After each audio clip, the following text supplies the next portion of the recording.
নমস্কার, welcome to Didi number 1 season 8 special partner Kutchina small appliances এবং Safed detergent powder. রান্নাঘর থেকে দোকান ঘর, ড্রয়িং রুম থেকে ক্লাসরুম, দিদি মানে এগিয়ে যাওয়ার গান, দিদি মানে মুশকিল আসান। ঘরে বাইরে সমান তালে এগিয়ে যাচ্ছেন আমাদের আজকের দিদিরা। এমন এই চারজন দিদির সাথে আমরা আজকে গল্প করব।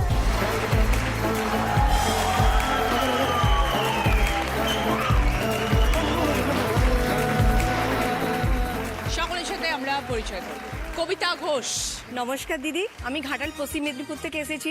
আমার দীর্ঘ 15 বছরের বিবাহিত জীবন, গৃহবধূ থেকে আমি কি করে একজন সফল ব্যবসাদার হয়ে উঠেছি তার গল্পই আমি তোমার সঙ্গে কথা বলবো। সব শুনবো কবিতা।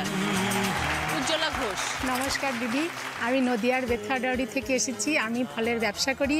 সেই দোকান থেকে আমি আমার সংসারটাকে কিভাবে আলোকিত করেছি, এতদূর পর্যন্ত আগিয়ে নিয়ে এসেছি, সাফল্য লাভ করেছি, সেই গল্প তোমার সঙ্গে করতে এসেছি। ঠিক আছে। মৌমিতা নন্দী। নমস্কার দিদি, আমি ডানলপ থেকে আসছি। আমি একটি কলেজে গেস্ট লেকচারার হিসেবে রয়েছি। তার সঙ্গে সঙ্গে আমি একটি বিএড কলেজেও পড়াই। পড়ানোর পাশাপাশি কিভাবে আমি স্টুডেন্টদের এক অভিভাবক হয়ে উঠলাম সেই গল্পই আমি তোমার সাথে করতে এখানে এসেছি। Thank you. দিদি নাম্বার 1 আপনাদের সকলের মঞ্চ। এই মঞ্চে আপনাদের নিয়ে আসার জন্য আমরা পশ্চিমবঙ্গের কোনায় কোনায় পৌঁছে গেছি। এইবার আমাদের গন্তব্য ছিল জলপাইগুড়ি। দেখুন জলপাইগুড়ির অডিশনের কিছু মুহূর্ত। এবার দিদি নাম্বার 1-এর টিমের গন্তব্য ছিল জলপাইগুড়ি।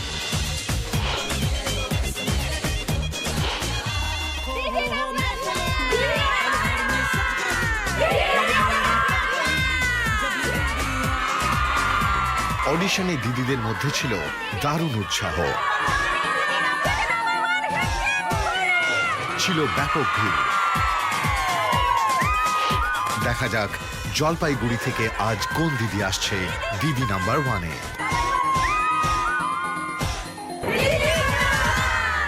দেখবো জলপাইগুড়ি থেকে কে এসছেন আজকে। অন্বেষা দাশগুপ্ত মৈত্র। নমস্কার দিদি, নমস্কার। আমি জলপাইগুড়ি থেকে এসেছি।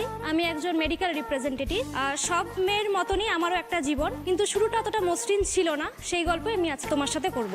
সবাইকে নিয়ে শুরু করছি আমাদের প্রথম রাউন্ডের খেলা। সাফেদ ডিটারজেন্ট পাউডার প্রেজেন্টস দিদি মেভে জয়তে।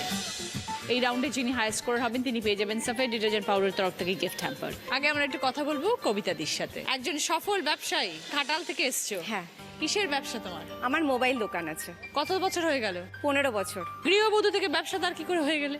হঠাৎ করে সম্বন্ধ করেই আমাদের বিয়ে হয়, কিন্তু বিয়ের পরে দেখেছি আমার স্বামীর সেখানে কোনো আধিপত্য ছিল না তার সংসারের মধ্যে। তখন আমি ভাবলাম যে আমাকে নিজেকে বড় হয়ে বাইরে বেরিয়ে আমার স্বামীকে দাঁড় করাতে হবে নিজের পায়ে। আমি বিয়ের আগে একটা মোবাইল দোকানে চাকরি করতাম। তো মোবাইল দোকানে আমার চাকরির কাজ কিছুটা জানা ছিল, তাই জন্য আমি কিছু কিছু মোবাইল কলকাতা থেকে নিয়ে গিয়ে আমি ঘাটালে বিক্রি করলাম। প্রথমে আমার বরের একটা জেরক্সের দোকান ছিল, ওই জেরক্সের মধ্যেই মোবাইল দুটো করে বিক্রি করে করে আমি যে লাভটা হতো ওই লাভ থেকেই আমি আবার কিছু কিছু মোবাইল নিয়ে গিয়ে বিক্রি করলাম। জানতে না ব্যবসাটার নতুন ব্যবসা চলবে কিনা, বিক্রি হবে কিনা? হ্যাঁ, প্রথমে ভয় ছিল। যখন আমি বিয়ে করে গেছি তখন ওখানে কোনো মোবাইল চাইনি। 15 বছর আগে বলছি, আমার হাতে প্রথম মোবাইল আমি গেছি। আমি তখন দেখলাম প্রথম যদি আমি মোবাইল ব্যবসাটা করি তাহলে হয়তো আমি এই জায়গাটা একটা পজিশন করে নিতে পারবো। 15 বছর আগের ঘটনা। 15 বছর আগের। তাহলে তো এখন একদম খুব ভালো করে দাঁড়িয়ে গেছে ব্যবসা। হ্যাঁ, এখন খুব ভালো করেই চলছে মোটামুটি। আসতো কোত্থেকে মোবাইল সব? ফোনগুলো আমি কলকাতা থেকে নিয়ে যেতাম। আমি মর্নিংয়ে ফার্স্ট আওয়ারে বেরিয়ে যেতাম 5টা-6টার সময়। ফার্স্ট গাড়িতে এসে মোবাইল কিনে টিনে গিয়ে আমি লাস্ট গাড়িতে বাড়ি ফিরতাম। 5টা-6টা পেটি নিয়ে আমি বাস স্টপে দাঁড়িয়ে থাকতাম, আমার বর সাইকেলে করে আমাকে আনতে যেত। তাহলে অনেক পরিশ্রম করে আজকে এই জায়গায় এসছো। হ্যাঁ কবিতা, হ্যাঁ দিদি, অনেক পরিশ্রম। টাইম দিতে হতো একজনকে, মানে যে মোবাইল নিত সে তো সারাদিনই দোকানে পড়ে থাকতো, মানে একটু শেখার জন্য কোথায় কিভাবে ফোন করব, কিভাবে ফোনে ডায়াল করব। এর মধ্যেই আমার হচ্ছে শ্বশুরবাড়ির অনেক লাঞ্ছনা গঞ্জনা, তার মধ্যে থেকেই আমি সেই জায়গাতে দাঁড়িয়ে আমার বরকে আজকে প্রতিষ্ঠিত করতে পেরেছি। এবং আমার ছেলে 12 বছর বয়স, পড়াশোনা করছে কামারপুকুর রামকৃষ্ণ মিশনে। এমন দিনও গেছে আমাদের, কি করব, এত কম পুঁজি নিয়ে একটা মোবাইল ব্যবসা করা যায় না। সেই জায়গাতে কিছু কিছু করে করে এর কাছ থেকে ধার নিয়ে ওর কাছ থেকে ধার নিয়ে কিছু কিছু করে আমি সেই জায়গাতে দাঁড়িয়েছি। এবং এমন দিন গেছে আমরা রাত্রিবেলা মুড়ি খেতে হয়েছে, আমাদেরকে রান্না করার পর্যন্ত টাইম ছিল না। সেই জায়গা থেকে গিয়ে আমি আজকে সেখানে আমার একটা সফল, মানে 1 নম্বর ঘাটালে মোবাইল দোকান। তো কেন এরকম পরিস্থিতি এলো যে শ্বশুরবাড়ি তোমায় মেনে নিচ্ছিল না বা তোমার সাথে খারাপ ব্যবহার করছিল? বলেছিল যে ছেলের সব আছে, ছেলের দোকান আছে, ছেলের বাড়ি আছে। কিন্তু আমি যখন বিয়ের পরে গিয়ে দেখলাম যে আমার হাজবেন্ডের নামে কিচ্ছু নেই, সবই হচ্ছে ওর ফ্যামিলি এবং ওর দাদাদের নামে আছে। তখন আমার বরকে সবাই অবহেলা করতো। আমার ভীষণ কষ্ট পেয়েছিলাম। মাকে বলেছিলাম যে মা, আমি যেন আমার বরকে সেই জায়গা ফিরিয়ে দিতে পারি এবং মর্যাদা দিয়ে আমি ঘাটালে সেরা জায়গার একটা ভালো ব্যবসাদার করে তুলতে পারি। আমি সেই জায়গা থেকে দাঁড়িয়ে আজকে আমার বরকে সেই প্রতিষ্ঠিত করতে পেরেছি। কিন্তু বিয়ের পরে তো তুমি এই শ্বশুরবাড়ির লোকের সঙ্গেই থাকতে, একই বাড়িতে হ্যাঁ, থাকতে। একই বাড়িতে থাকি, কিন্তু এখনো আমার 15 বছর বিয়ে হয়ে যেত দিদি, আমি এখনো মাটির বাড়িতে বাস করি। তারা কি তোমাকে ওই বাড়িতে রাখেনি না না, তোমরা ওই ছেড়ে এসেছো? মানে যেহেতু আমার বরের কোনো কিছু নেই বলে আমার সেইখানে কোনো পজিশনই নেই। তো তারাই তোমাদেরকে বার করে দিয়েছে? হ্যাঁ, তারাই। শ্বশুর বাড়িতেই আমার হচ্ছে মাটির বাড়ি রয়েছে, আমি সেই বাড়িতেই রয়েছি। পরবর্তী পিরিয়ডে চিন্তা ভাবনা করছি যদি বাড়ি করতে পারি আর কি এই নিশ্চয়ই জায়গায়। পারবে। আজ তুমি একটা মোবাইলের ব্যবসা শুরু আমার করেছো। ছেলেটাকে একটু মানুষ করতে চাই। আমার ছেলে আমার সঙ্গে অনেক কষ্ট করেছে, আমার ছেলে ভীষণ কষ্ট পেয়েছে। আমার বিয়ের পর থেকেই অশান্তি, মানে থানা পুলিশ সবকিছু হয়েছে। ওর বাবা সবকিছু গুণ ভালো, কিন্তু কোনোদিন মুখ খুলে একটা প্রতিবাদ করতে পারলো না। আমার এটা ভীষণ কষ্ট হয় যে তুমি একটা দিন অন্তত বলো যে তোমরা অন্যায় করেছো আমার সঙ্গে, কিন্তু ও কোনোদিনও এটা বলতে পারলো না। কিন্তু সেই জায়গা থেকে আমি আজকে এখানে দাঁড়িয়ে আছি। স্বামীও তোমার সাথে একই ব্যবসায় হ্যাঁ, যুক্ত? একই ব্যবসা করি, আমরা দুজনেই করি। আমাদের একটা প্রবলেম হয়ে গেছে, আমরা দুজনে একসঙ্গে কোথাও যেতে পারি না। হয় ওকে দোকানে থাকতে হয়, না হলে আমাকে দোকানে থাকতে হয়। ভালো থেকো কবিতা, তোমার এই ব্যবসার জন্য আমার অনেক সাফল্য কামনা করি এবং তোমার পাকাপোক্ত বাড়ি হয়ে উঠুক এটাও চাই। আর তুমি দুজনে মিলে সব করতে পারবে, ছেলেও দেখবে পাশে এসে দাঁড়াবে একদিন। ভালো থেকো। এবার আমরা দেখি খেলায় যাই, দেখা যাক সকলের জন্য কি খেলা আসছে। এখানে দেখো হাঁসের পা আছে আর হাঁসের হাত আছে, তোমাদেরকে হাঁস সাজতে হবে। দুটো হাত হয়ে যাবে হাঁসের আর দুটো পা লাগিয়ে দেওয়া হবে হাঁসের। এখানে 3 ধরনের সাইজের হাঁড়ি রয়েছে, 3টে লাল মার্ক রয়েছে। এইখানে হাঁড়িগুলোকে স্ট্যাক করে করে সাজাবে, প্রথমে বড়, তারপরে মাঝারি, তারপরে ছোট, এরকম ভাবে 3টে রো করতে হবে। যে সব থেকে আগে শেষ করবে সে 20 পয়েন্ট, 15 পয়েন্ট, 10 পয়েন্ট, 5 পয়েন্ট। প্রথমে খেলতে আসছে কবিতা। স্টার্ট কবিতা।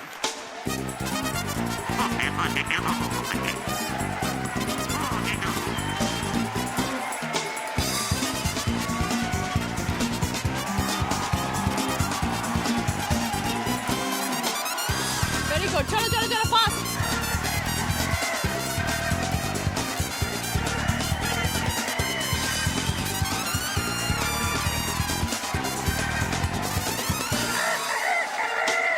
না না না না, ওটা ছোট।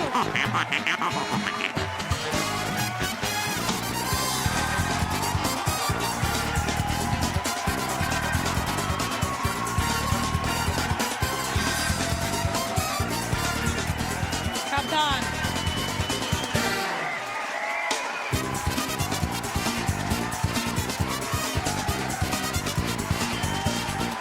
Very good, very good. এসো কবিতার টাইম 1 মিনিট 23 সেকেন্ড। অন্বেষার সাথে কথা বলবো, মেডিকেল রিপ্রেজেন্টেটিভ। হ্যাঁ দিদি। সাধারণত ছেলেদেরকে দেখা যায় মেডিকেল রিপ্রেজেন্টেটিভ, হ্যাঁ, কারণ ভীষণ খাটনির কাজ, সারাদিন ঘুরতে হয়, সারাদিন হাঁটতে হয়। তো সেরকম ধরনেরই কাজ কি তোমাকেও করতে প্রচুর হয়? দিদি, সকালবেলা উঠে বেরোতে লাগে, রাত্রিবেলা যখন ডক্টরের কল থাকে, যখন অনেক সময় রাত্রি 9টার সময়ও থাকে, অনেক সময় 8টার দিকেও থাকে, এখন কল ওয়াইজ আমাকে আসতে হবে বাড়িতে। কেন মনে হলো যে এরকম একটা প্রফেশনে আসবো যেখানে এত হাঁটাহাঁটি, এত খাটনি, একটা পুরুষ শাসিত জায়গা এটা? দিদি অ্যাকচুয়ালি আমার হাজব্যান্ডও এই প্রফেশনের সাথেই যুক্ত, ওই জন্যই আর কি। আগে এই প্রফেশনে আমি ছিলাম না, আগে মোবাইল ট্রেডেই ছিলাম। আচ্ছা, ওখান থেকেই আমার এই প্রফেশনের সাথে আসা। কিভাবে যুক্ত হলে? দিদি আমার শুরুয়াতটা আর 10-5টা মেয়েদের মতন অতটা মসৃণ ছিল না। ছোটবেলা থেকেই ডিভাইডেশনের মধ্যে অ্যাকচুয়ালি পৃথকভাবে আমি মানুষ হয়েছি। আমার মা বাবা সেপারেট। আমার বাবা জলপাইগুড়ি ডিএম অফিসে বিকাশ ডিপার্টমেন্টে কাজ করেন, মা গৃহবধূ। ছোটবেলা থেকেই মা বাবার মধ্যে একটা অশান্তি সৃষ্টি হতো। আমরা 1 ভাই 1 বোন। ভাই আমার থেকে 12 বছরের ছোট। ওকে সন্তানের মতন করেই মানুষ করেছি আমি, অনেকটাই যেহেতু ছোট। ছোটবেলা থেকে অশান্তি ঝামেলা চলতে থাকতো, কোনোদিনও তার প্রপার রিজন যা যুক্তিযুক্ত আমি জানতে পারিনি কারণটা কি। চলতে থাকে অশান্তি, বাড়তেই থাকে, মানে অনেকটাই বেড়ে যায়। আমি যখন ক্লাস 11-এ পড়ি তখন আমার হাজব্যান্ডের সাথে আমার আলাপ হয়। দেন 12-এর শেষের দিকে আমাদের যখন রেজাল্ট আউট হলো তখন আমার হাজব্যান্ডের সাথে আমার বিয়ে হয়। 7 মাসের প্রেমে বিয়ে। মানে ওর ভয় ছিল যদি আমি কলেজে উঠি তাহলে আমি হয়তো ওকে ছেড়ে অন্য কোনো কারো কাছে চলে যাব। বাড়ির মত ছিল? না দিদি, একদম ছিল না। আমার শ্বশুর বাড়িতে মত ছিল, আমার বাপের বাড়িতে মত ছিল না, কিন্তু বাড়ির আমার পরিস্থিতিটা এমন হয়ে গেছিল দিদি যে আমার ওখান থেকে আমি ওকে বিশ্বাস করতে পারি, যেটা 2 দিনের ছেলে আমার হাজব্যান্ড, ওকে বিশ্বাস করতে আমি পারতাম, ওকে বিশ্বাস করে বাড়ি থেকে বেরিয়ে আসতে পেরেছি, কিন্তু আমি বাড়িতে আর এক মুহূর্ত থাকতে পারছিলাম না।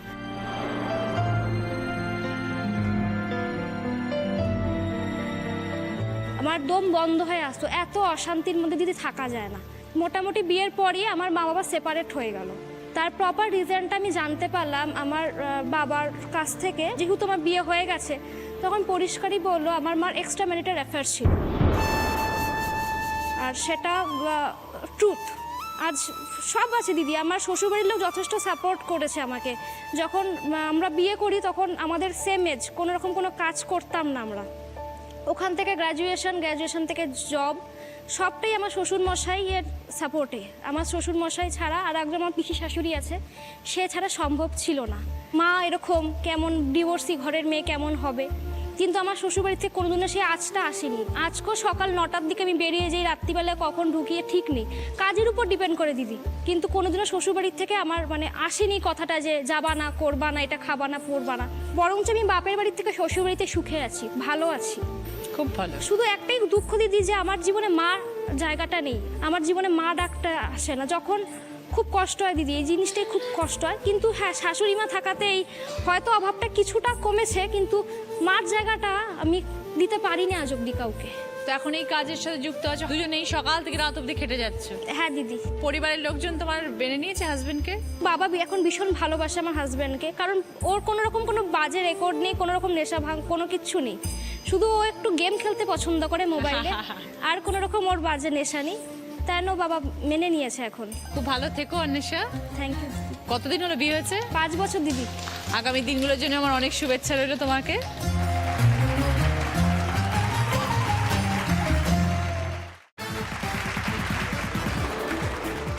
ফিরে এলাম ব্রেকের পর। আপনারা দেখছেন Didi number 1 season 8 special partner Kutchina small appliances এবং সফেদ ডিটারজেন্ট পাউডার। অন্বেষা এসো। রেডি, স্টার্ট, যাও। আগে বড়, তারপরে মাঝারি, তারপর ছোট।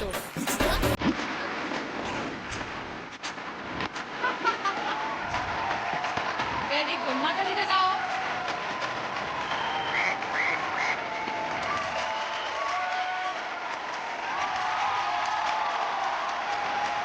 এইটা ছোট, এইটা ছোট, এইটা ছোট, এদিকে ছোট, মামা এদিকে ছোট।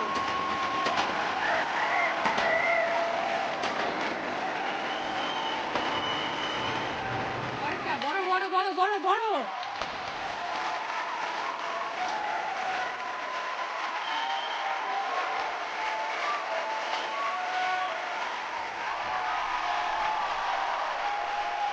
ধাক্কা লেগে পড়ে না যায়, সাবধান।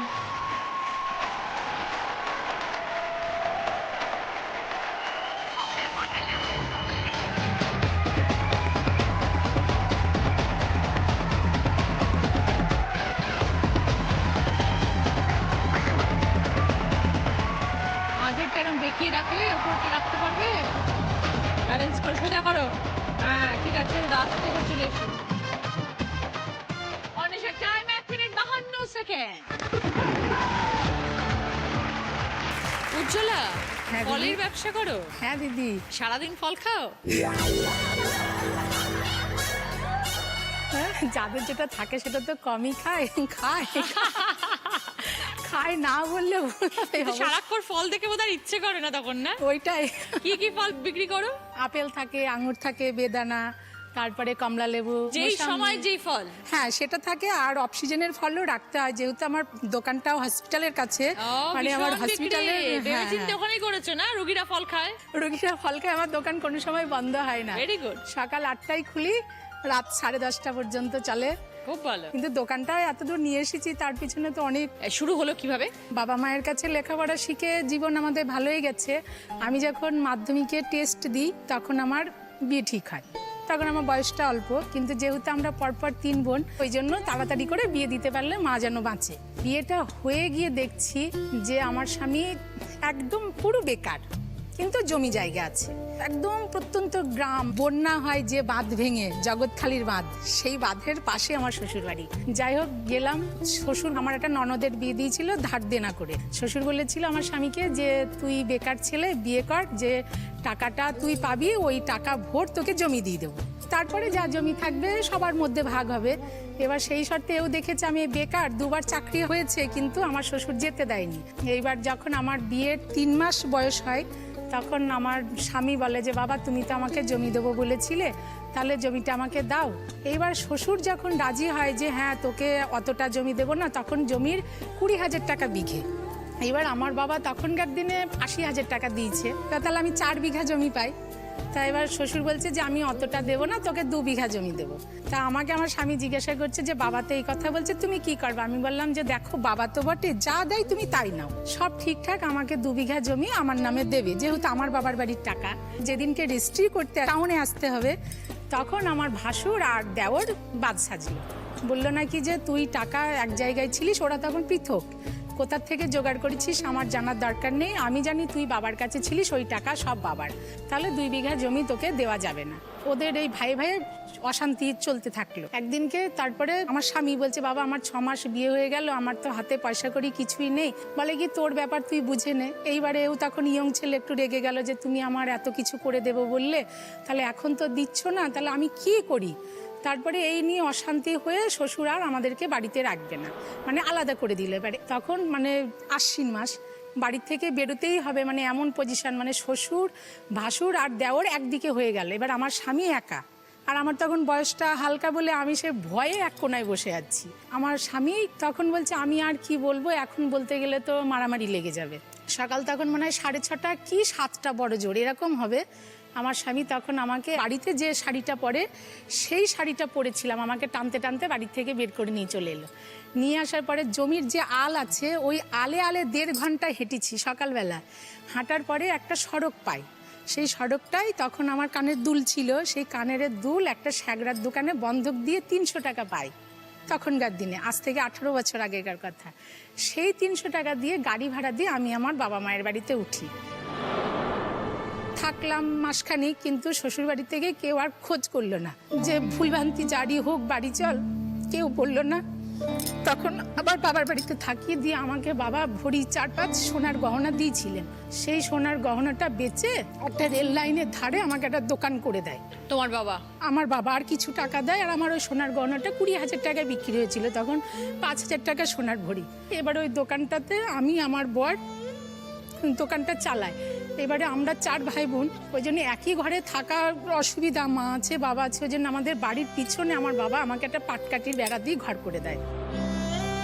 ইতিমধ্যে আমার মেয়ে হলো, দিয়ে ওই বেড়ার ঘরে থাকে আর স্বামী স্ত্রীতে ওই দোকানটা চালায়। দোকানটা চালানো 10 বছর পরে রেল লাইন ডবল লাইন হলো, ডবল লাইন হওয়াতে আমার দোকানটা ভেঙে গেল। এবারে তখন কি করব, কোনো উপায় নেই। 10 বছর দোকান করে আমি কিছু টাকা তো জমিয়েছি, সেই জমানো দিয়ে একটা ফুটপাতে দোকান কিনি।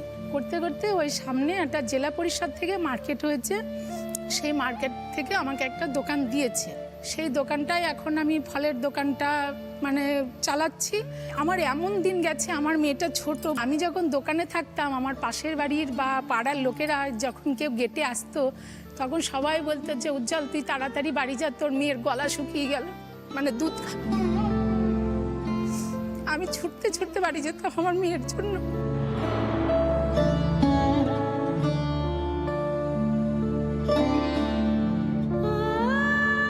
আবার আমি দুপুরবেলা ফের দোকানে আসতাম আমার স্বামীকে ছাড়তে। সেই দোকানটাই এখনো চলছে? এবং দোকানটা আমি আগের থেকে বড় কিছু করেছি। আর 2 বছর আগে আমি বিপিএল যারা থাকে তাদেরকে সরকার থেকে ঘর দেয়, ওই ঘরের টাকা পাই আমি, দিয়ে সেই টাকাটা দিয়ে আর আমার জমানো টাকা দিয়ে আমি আমার বাবার বাড়ির কাছে 2 শতক একটা জমি নিয়েছি। তখন তার বাড়ি করতে পারিনি, আবার তারপরে এই ব্যবসা করি। এখনো কি বেড়ার ঘরেই আছো? না না না, বেড়ার ঘরে নেই দিদি, আমি এখন দোতলা বাড়ি করেছি। মেয়ে এখন বড় হয়ে গেছে? হ্যাঁ, মেয়ে 11 ক্লাসে পড়ে। আমার মেয়ে পড়াশোনায় খুব ভালো, ভালো মেয়ে। মেয়ে আমার সুখ দুঃখ সব বোঝে। অনেক কষ্ট করে আজকে এই জায়গায় পৌঁছেছো। খুব কষ্ট করেছে আমার জীবনে। মেয়েকে ভালো করে মানুষ করো, নিজের বাড়ি করেছো, এই ব্যবসা তোমার যাতে আরো সফল হয় এই কামনা করি।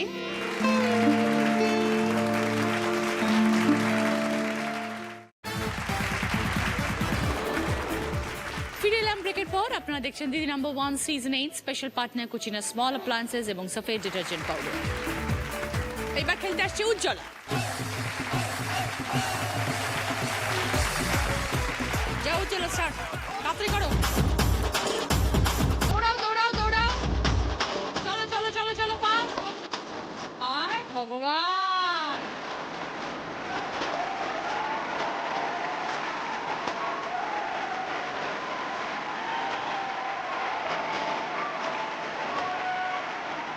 চলো চলো চলো, তাড়াতাড়ি করো তাড়াতাড়ি করো।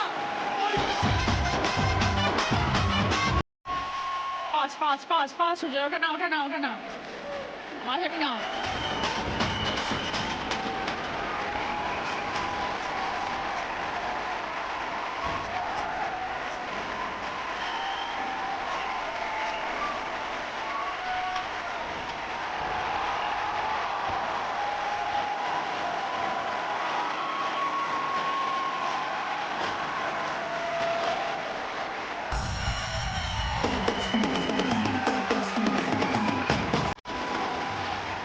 সোজা কর, পড়ে যাবে।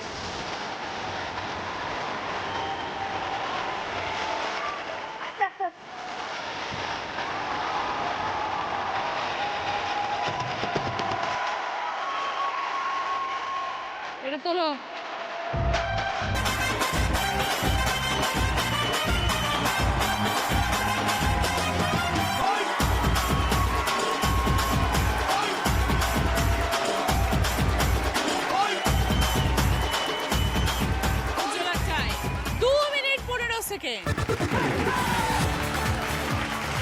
তুমি শিক্ষিকা? হ্যাঁ দিদি। কি পড়াও তুমি? বিষয় হচ্ছে এডুকেশন। কত বছর ধরে পড়াচ্ছ? 5 বছর ধরে পড়াচ্ছি। পড়াতে গিয়েই স্টুডেন্টদের সান্নিধ্যে এসেছি, যাদের সেই বয়সের স্টুডেন্টদের কোথাও গিয়ে তারা আমার কাছে সমস্ত কথা তাদের খুলে বলছে, তাদের সমস্ত মনের কথা, পড়ার বাইরে গিয়ে বিভিন্ন কথা, সেগুলো শুনে সেগুলোর সম্পর্কে আমার নিজস্ব মতামত দিতে দিতে কখন যে আমি তাদের অভিভাবক হয়ে উঠেছি সেটা আমি নিজেও বুঝতে পারিনি। বন্ধুর মতো মিশেছে আসলে। ওদের সাথে আমার বয়সের পার্থক্যটা খুব বেশি না হওয়ায় ওরা সেই কমফোর্ট লেভেলটা, মানে সেইভাবে আমার কাছে খুলে সবাই বলতে বড় বড় পারে। স্টুডেন্ট তো সবাই এখন বয়স সন্ধিক্ষণের ওই সময়টা রয়েছে। কারেক্ট। এই সময় একটা ওদের দৈহিক মানসিক উভয় পরিবর্তন হচ্ছে। স্কুল জীবনের গণ্ডি পেরিয়ে তারা একটা নতুন জায়গায় এসেছে। এতদিন তারা একটা বদ্ধ পরিবেশে ছিল, তাদের হঠাৎ করে সেই ডোবা থেকে সাগরে আসার মতো ব্যাপারটা হয়ে যায়। তখন তারা বিভিন্ন রকমের সমস্যায় পড়ে আর কি। সবাই 18 বছরের, কিরকম 16 বছরের উঠে? হ্যাঁ, 18 থেকে মোটামুটি 24-25-এর মধ্যে। আমি যেহেতু বিএড কলেজে পড়াই, সেখানে আরেকটু বড়রা আছে। আমাদের বিষয়টা যেহেতু এডুকেশন, এই বিষয়টার মধ্যেই রয়েছে গাইডেন্স অ্যান্ড কাউন্সিলিং এর বিষয়টা। সর্বপ্রথমে ওদের যেটা সমস্যা থাকে যে এই বয়সে এসে কোনো সিদ্ধান্ত নিতে পারছে না। আরও সমস্যা বাবা মার সাথে একটা সাংঘাতিক রকমের গ্যাপিং, মতামতের দিক থেকে এবং বিভিন্ন রকমের পারিপার্শ্বিক দিক থেকে। বাবা মার থেকে তারা অনেকটা দূরে সরে আসছে। মেয়েদের কিছু বিশেষ সমস্যা থেকে থাকে, বিয়ে দিয়ে দেওয়া মূলত একটা বিশেষ সমস্যা, যেখানে তারা অনুদান পাচ্ছে। এখন বর্তমানে সরকারি বিভিন্ন রকমের আর্থিক অনুদান পাওয়া যাচ্ছে। সেই আর্থিক অনুদানের টাকাগুলোকে তাদের পড়াশোনার কাজে না লাগিয়ে সেটাকে বিয়ের জন্য স্থগিত করে রেখে দেওয়া হচ্ছে। তুমি ধরো জেনারেলি এরকম ধরনের সমস্যা তুমি বাবা মাদের কিভাবে গাইড করো? মা যদি বেস্ট ফ্রেন্ড হয়ে উঠতে পারেন, তাহলে সেখানে সমস্ত কথা যদি শেয়ার করা যায় বাবা মার সাথে, তাহলে পরামর্শ তারা বাবা মার কাছ থেকে পাবেন। যদি বাবা মা একটুখানি ইনিশিয়েটিভ নেন, তাহলে অনেকটা বেটার হবে। পারিবারিক একটা সময় দেওয়ার একটা ভীষণ ইম্পর্টেন্ট একটা ব্যাপার আছে, যে একে অপরের সাথে থাকা। একদমই, কারণ আমি নিজে বলবো আমি ঠাকুমা দাদুর সান্নিধ্যেই বড় হয়ে উঠেছি। সেটাই তো এখন আর নেই, সেটাই তো চলে হ্যাঁ, গেছে। এই বিষয়টা খুব দরকারি। ঠাকুমা দাদু হচ্ছে গুপ্তধনের মতো। যদি কেউ ওটাকে খুঁজে পায় বা সেটার যদি কেউ মজা নিতে পারে, তাহলে তার বাকি জীবনটা খুব সুন্দর হতে ঠিক চলেছে। তাই, একদম। খুব ভালো লাগলো মমিতা তোমার সাথে কথা বলে, সুন্দর সুন্দর টিপস দিলে, থ্যাংক ইউ সো মাচ। তুমিও খুব ভালো থেকো।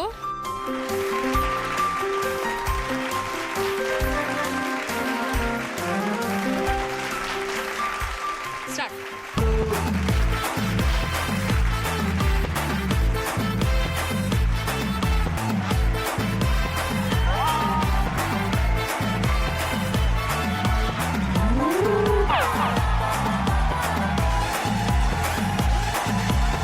পড়ে যাবে, সোজা করো।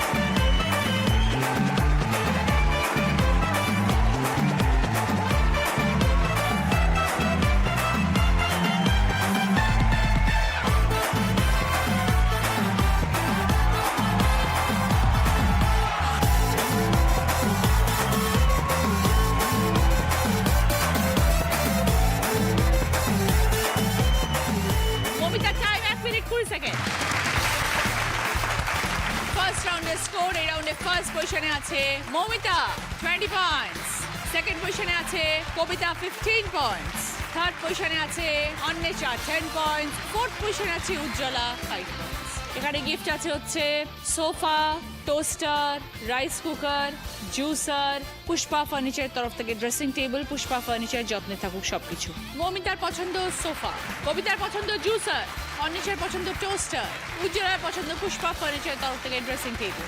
সকলের জন্য ভদ্রেশ্বর লালবাবা রাইসের তরফ থেকে বাসমতি চাল। এই রাউন্ডে হাই স্কোর হচ্ছে মৌমিতা। মৌমিতা, তোমার জন্য রয়েছে বোনাস খেলা, সেটা খেলে যদি তুমি জিততে পারো তবে তুমি পাবে বোনাস গিফট, সেটা হচ্ছে অটোমেটিক ওয়াশিং মেশিন। বাট খেলায় জিততে হবে, দেখো কি খেলা আছে। এখানে দেখো অনেক রঙিন বোতল আছে, আর তোমার মাথায় আমরা একটা বল লাগিয়ে দিয়েছি। এই বল দিয়ে 5টা বটল 20 সেকেন্ডের মধ্যে ফেলতে হবে। স্টার্ট।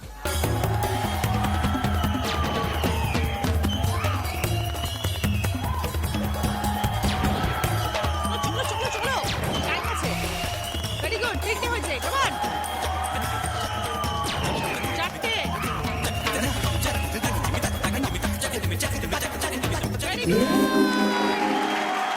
বোনাস রাউন্ড মৌমিতা জিতে গেছে, তাই অটোমেটিক ওয়াশিং মেশিন মৌমিতা।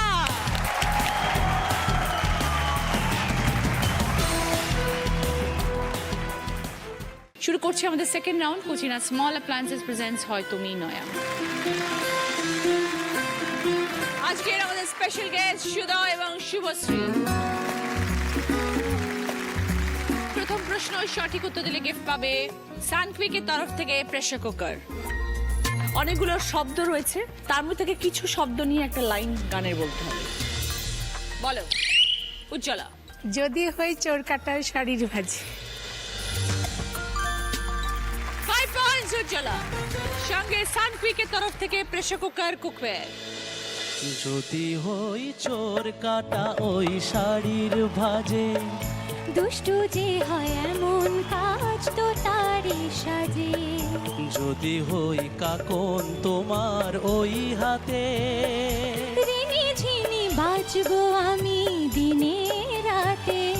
চেয়েও আমায় চাও না যে, যদি হই চোর কাটা ওই শাড়ির ভাজে।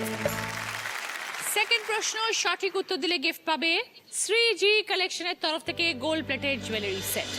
আমি মন দিয়েছি, মনটা নিতে চাই একটু, তোমায় ডাকছি কাছে তাই। আমি অনেক দেখে শুনে এই নিয়েছি মেনে, তোমার মতো সঙ্গী কথা না না না না। আমি মন দিয়েছি, মনটা নিতে চাই। গানে কি দেওয়া নেওয়ার কথা বলা হয়েছে? বলো উজ্জ্বলা। নিয়েছি 5 মেনে। পয়েন্টস। সঙ্গে শ্রীজি কালেকশনের তরফ থেকে গোল্ড প্লেটেড জুয়েলারি সেট। 3 নম্বর প্রশ্ন সঠিক উত্তর দিলে গিফট পাবে কুচিনা স্মল অ্যাপ্লায়েন্সের তরফ থেকে স্যান্ডউইচ মেকার। অনেকগুলো অক্ষর ঘোরাফেরা করছে, একটা অক্ষরে গিয়ে আটকে যাবে, সেই অক্ষরটা দিয়ে গান শোনাতে হবে। মৌমিতা। ও আমার দেশের মাটি, তোমার পরে ঠেকাই মাথা। 5 পয়েন্টস। সঙ্গে কুচিনা স্মল অ্যাপ্লায়েন্স তরফ থেকে স্যান্ডউইচ মেকার। ও দিয়ে একটা গান শুনিয়ে দাও। ओ हसीना जुल्फों वाली जाने जहां, ढूंढती है काफिर आंखें किसका निशा। महफिल महफिल ऐ शमा फिरती हो कहा, महफिल महफिल ऐ शमा फिरती हो कहा। वो अनजाना ढूंढती हूँ, वो दीवाना ढूंढती हूँ, जला कर जो छिप गया है वो परवाना ढूंढती हूँ। ফোর্থ প্রশ্ন সঠিক উত্তর দিলে গিফট পাবে বিবনির তরফ থেকে হেয়ার ড্রায়ার। প্রেম বড় মধুর, কভু কাছে কভু সুদূর, কখনো জীবনে ফুল ফোটায়, কখনো জীবনে ফুল ফোটায়, কাঁদিয়ে যায় সে দূর।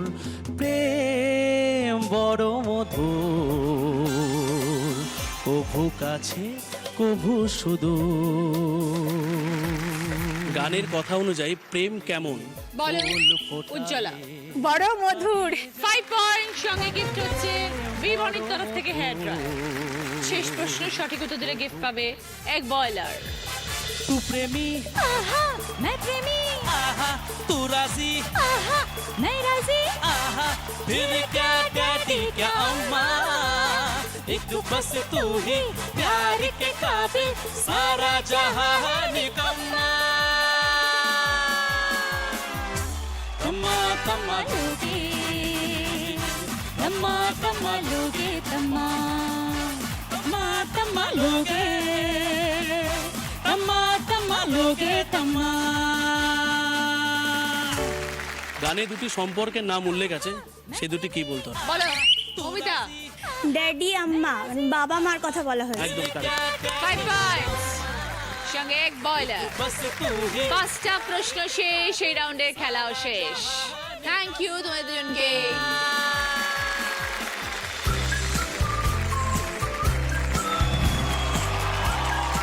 ফিরে এলাম ব্রেকের পর, শুরু করছি আমাদের থার্ড রাউন্ড, কার দৌড় কত দূর। আজকে আমাদের special guest Sourav. Headphone round, কানে হেডফোনে গান বাজবে, কিছু শুনতে পাবে না। যে শব্দগুলো সৌরভ তোমাদের পড়ে শোনাবে সেগুলোকে বুঝতে হবে। 1 মিনিট সময় 10 পয়েন্ট স্কোর করতে পারবে।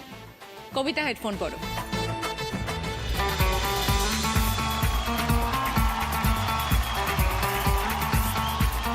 মোবাইল কেনার পরে কাস্টমাররা কি বলে? What is your mobile number? What is mobile number?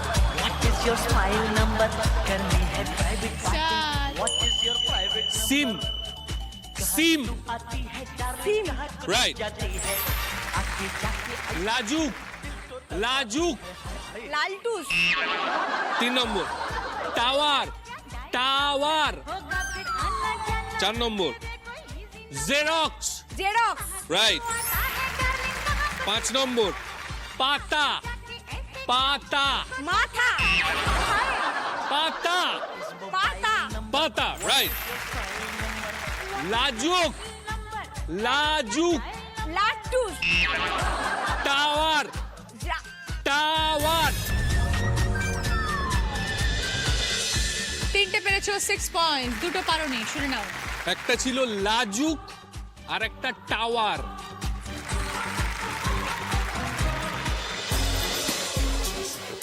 ফল কেনার পর লোকেরা কি বলে?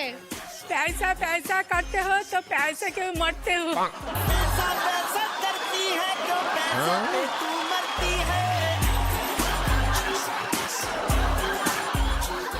চার, থালা থালা তালা।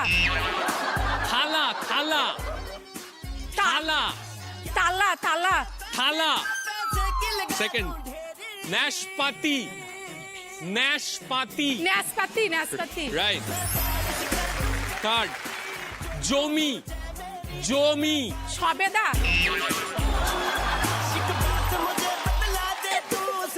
পরেরটা সবেদা সবেদা सफेदा। রাইট। 5 নম্বর, বিঘে प्यारा प्यारा। বিঘে বিঘে। Pen pen.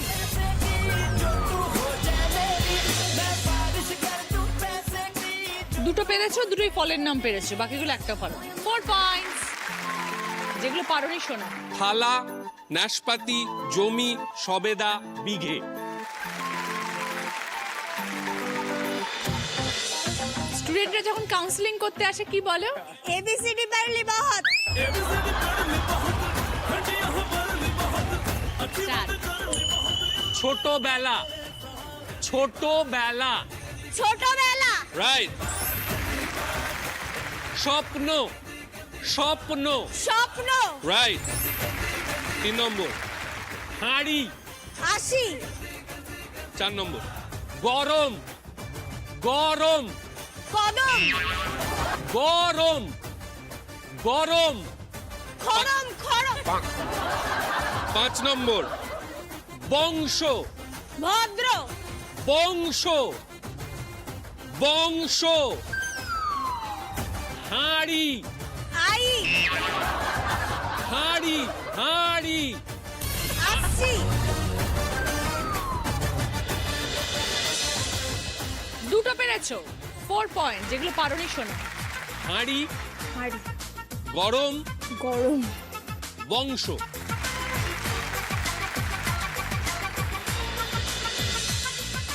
সৌরভকে কেমন লাগে? কি দারুণ দেখতে, চোখ দুটো টানা টানা। চোখ দুটো টানা টানা যেন শুধু কাছে বলে আসতে ফার্স্ট ঝোলা ঝোলা ছোলা, ঝোলা ছোলা, রাইট। সেকেন্ড বেজি বেজি পেশেন্ট, বেজি পেচি, বেজি। পেচি, থার্ড ময়দা ময়দা ময়দা, রাইট। ফোর্থ ব্যথা ব্যথা, right. Fifth tablet tablet tablet. 2 নম্বর বেজি, পেচি, 5 নম্বর ট্যাবলেট ট্যাবলেট পেশেন্ট, ট্যাবলেট। চামড়া, 3টে পেরেছো, 6 পয়েন্টস। যে দুটো পারোনি শুনে নাও। বেজি ট্যাবলেট, পেশেন্ট অবধি গেছিলেন, পেশেন্টকে ট্যাবলেটটা দিয়ে দিলেই হয়ে যাবে।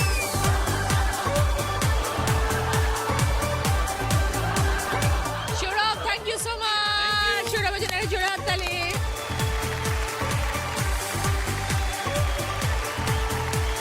এই রাউন্ডে হাই স্কোরার দুজন, কবিতা এবং অন্বেষা, দুজনেই 6 পয়েন্ট, দুজনেই আমার সাথে চলে। ওকে, কবিতার পছন্দ ভদ্রেশ্বর লালবাবা রাইসের তরফ থেকে গ্রসারি আইটেম। অন্বেষার পছন্দ ওয়াটার ফিল্টার। সেকেন্ড পজিশনে আছে দুজন, উজ্জ্বলা এবং মৌমিতা, দুজনেই 4 পয়েন্ট, দুজনেই এসো। উজ্জ্বলার পছন্দ ননস্টিক কুকওয়্যারের সেট, মৌমিতার জন্য রয়েছে জাগ গ্লাসের সেট।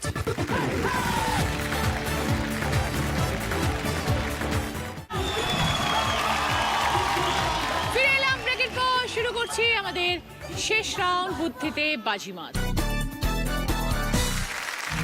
আমার কস্টিউম স্পন্সর করেছে আজকের নন্দিনী। যিনি আজ দিদি নাম্বার 1 হবেন, তিনি পেয়ে যাবেন সাফেদ ডিটারজেন্ট পাউডারের তরফ থেকে গিফট হ্যাম্পার, জি বাংলার তরফ থেকে সোনার হার।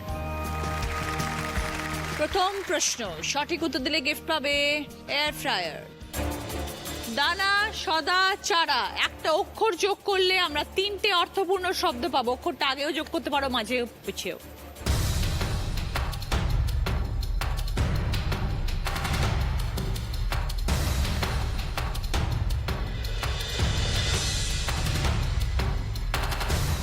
এবার বলো অন্বেষা।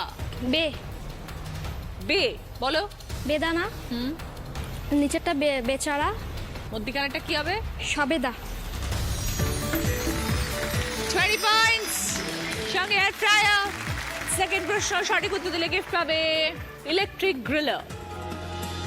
বাঁদিকে 3টে ছবি, ডান দিকে একটা ছবি। বাঁদিকের একটি ছবির সাথে ডান দিকের ছবির সম্পর্ক আছে, কোন ছবিটির সাথে?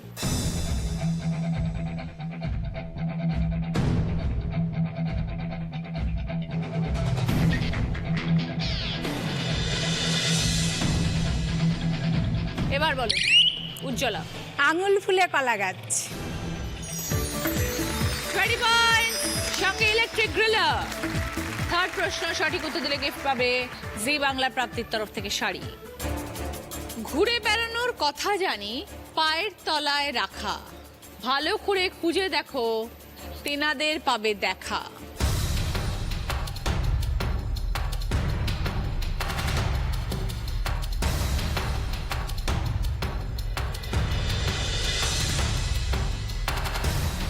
এবার বলো মমিতা।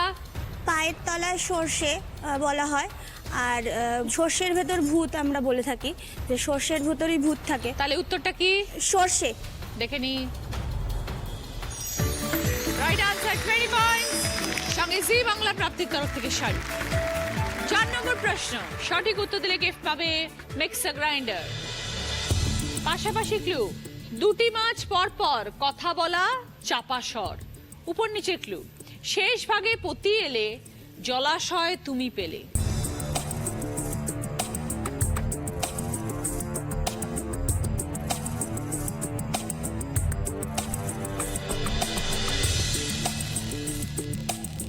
এবার বলো মৌমিতা। পাশাপাশি হচ্ছে ফিশ, ফিশ দুটো মাছ পরপর, মাছের ইংরেজি ফিশ, আর উপর নিচে হচ্ছে সরোবর, কারণ জলাশয়কে আমরা অনেক সময় সরোবরও বলে থাকি। 20 পয়েন্ট। সঙ্গে মিক্সার গ্রাইন্ডার। শেষ প্রশ্ন, 5 নম্বর প্রশ্ন, রাইট আনসার দিলে গিফট পাবে গিজার। 30 পয়েন্ট পাবে যদি সঠিক বলো, ভুল করলে হবে -20। দ্বিতীয় সুযোগে যদি খেলো তাহলে +20, ভুল হলে -10। এই মুহূর্তে দিদি নাম্বার 1 হওয়ার লড়াই আছে দুজন, মৌমিতা এবং উজ্জ্বলা। উজ্জ্বলা স্কোর হচ্ছে 44, মৌমিতা স্কোর 74। উজ্জ্বলা প্রথম সুযোগে খেলতে হবে, 30 পয়েন্টে খেলতে হবে, সবাই খেলতে পারবে। দেখো ময়াকার এসছে, ত এসছে, ছবিটা ক্লু, শূন্যস্থান পূরণ করো।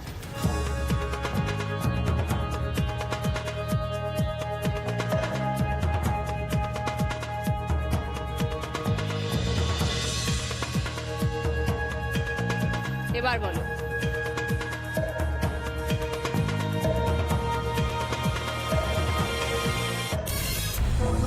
প্রথম সুযোগ চলে গেল, এবার দ্বিতীয় সুযোগে খেলবো। 20 পয়েন্ট, না পারলে -10।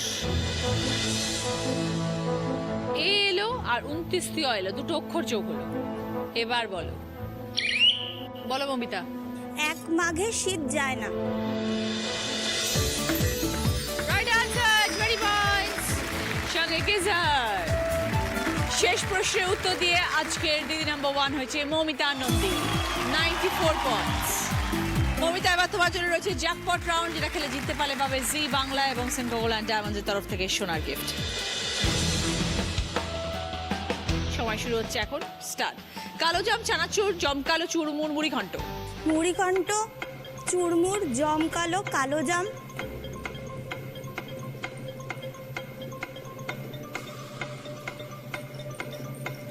চানাচুর। মুড়িঘণ্ট, চুরমুর, জমকালো, চানাচুর, কালোজাম। ভুল হয়ে গেছে। এটা তোমার মেমেন্টো। উইনারের ট্রফি মৌমিতা, দিদি নাম্বার 1 এর ব্যাচ, দিদি নাম্বার 1 এর সাশে, জি বাংলার তরফ থেকে সোনার হার,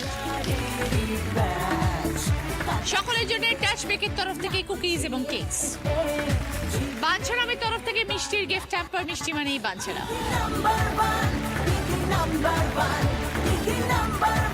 আজকের মতন এই পর্যন্তই, সকলের সঙ্গে দেখা হচ্ছে আগামীকাল। সবাই ভালো থাকবেন, নমস্কার।